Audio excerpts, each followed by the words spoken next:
ქართულ ოცნებამ გადაწყვიტა საბოლოოდ დააშოროს ქართველი ემიგრანტები საქართველოს.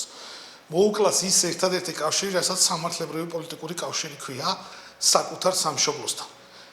ქართულ ოცნებას ძულს თავისუფალი ქართული საზოგადოება და სწორედ ესეთია ჩვენი ემიგრანტები, რომლებიც არიან თავისუფალი საკუთარ არჩევანში ყოველთვის და იღებენ იმ გადაწყვეტილებას, რაც მათი ქვეყნისთვის არის საუკეთესო, რათა მათ შვილებს ჰქონდეთ მათ შორის ევროპული მომავალი.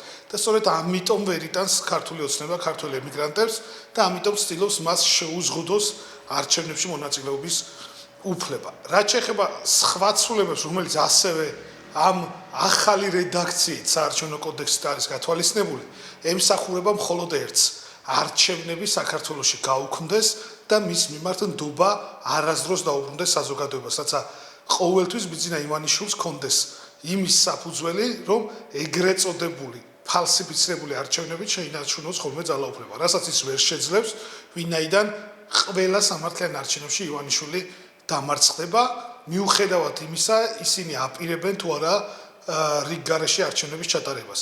მოთხოვნა არის მხოლოდ ორი, ეს არის პოლიტპატიმრების განთავისუფლება და სამართლიანი არჩევნები.